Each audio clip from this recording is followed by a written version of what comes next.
In this video, I'll show you secret tips and tricks for Elite Series 2 that you had no idea about them, such as activating aim assist faster, making your joystick more precise, and reduce input lag. The first option is faster movement while keeping your precision. For example, we created a profile for Call of Duty Black Ops 6. In this profile, we reset the left stick curve to instant and adjusted the curve to maximum. This helps with faster player movement and faster aim assist engaging. In COD, we have multiple types of aim assist. One of them is on your left joystick. When you push your joystick further than a specific point, your camera automatically follows the enemy. That's one of the reasons some people change the in-game left stick max dead zone to a lower value to achieve that effect faster. But there's a function in Elite Series 2 that makes this feature even better and faster.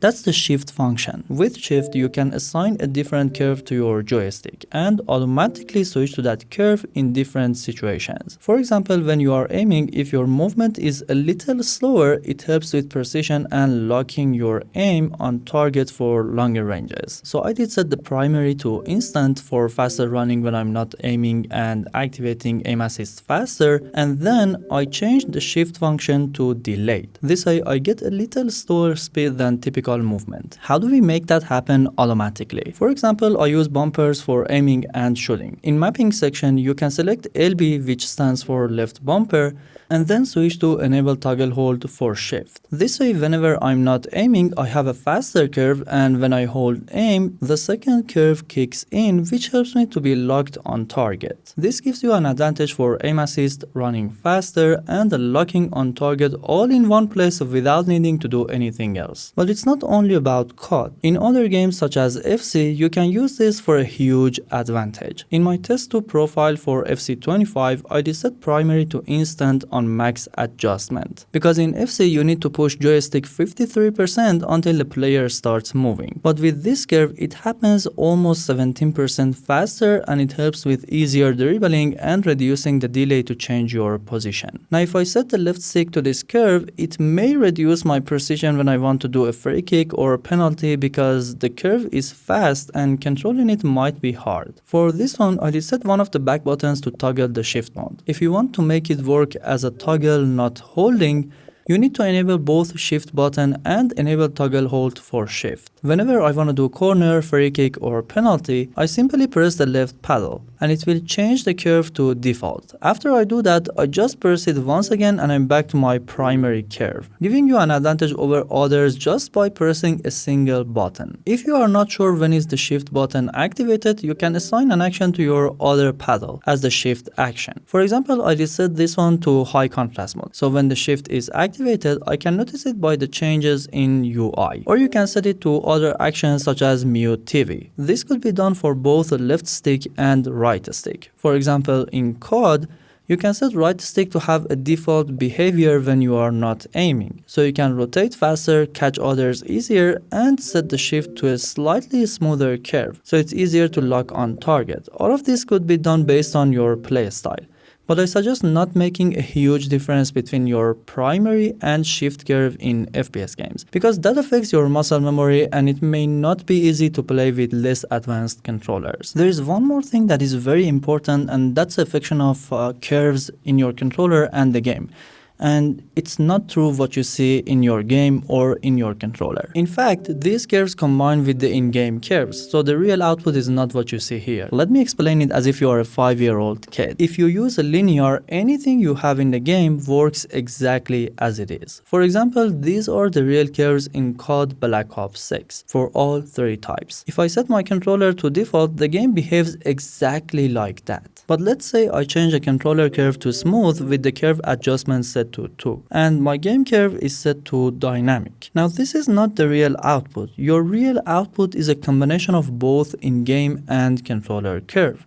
Something similar to this. This may sound a bit confusing, but you can ask me in the comments which part you didn't understand and I can explain it in depth in another video. Next, I'm going to show you how the vibration affects input lag. We have 2 types of vibration on Elite Series 2, triggers vibration and main vibration. You can set trigger vibration to anything you like or completely turn it off. But having a tiny bit main vibration can help with reducing delay in some games such as COD, as we've tested in previous video. For that, you need some adjustment in the game too, which you can check from the card above. Let's talk about triggers. In triggers section, we have dead zone option. Normally, you can either limit your controller triggers with physical adjustment to make it push all the way faster, or you can use dead zone. What's the point? Some developers add dead zone for triggers. For example, in COD, it's not 0. If you want to use triggers, you have to push them to a certain position until the game responds. Let's say I have to push it 10%. But if I set my trigger max dead zone to 1 instead of 100, now I need to push the trigger 1% physically instead of 10, and the game responds. In COD, you can change trigger dead zone in the game, but it's not the same in other games. So if you have a game that needs so much push to register, you can set trigger max to lowest possible value for fastest response.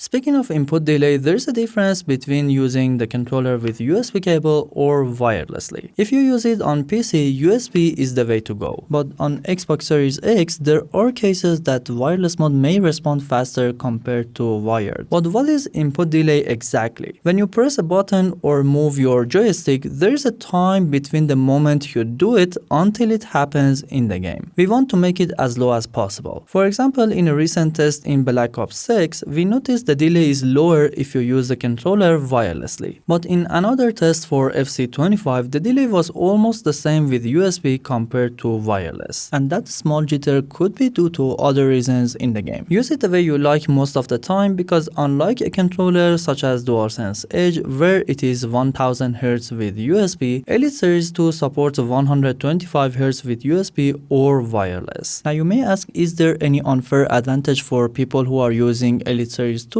compared to people who are using the typical wireless controller? Yes, for every single game. In this video, we only focused on main features such as shift button, changing curves for COD in hipfire and aiming, or reducing dead zone for movement in FC. But there are a lot more you can do with this controller and back buttons. But that doesn't mean this controller can change your game like day and night or make you a better player necessarily. It can improve your gameplay and give you more options. In my opinion, it is worth it to have this controller, especially for Xbox Series X, if you are looking for the best first-party controller.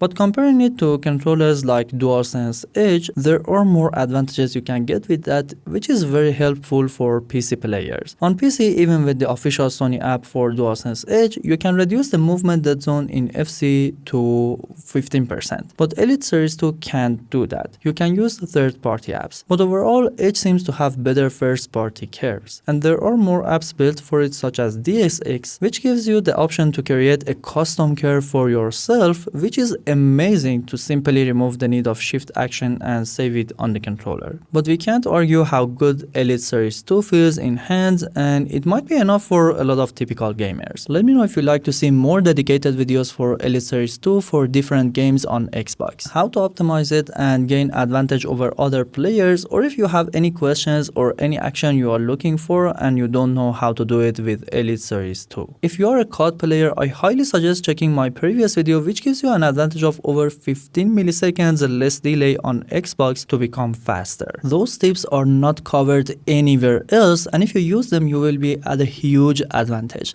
I'll see you in that video.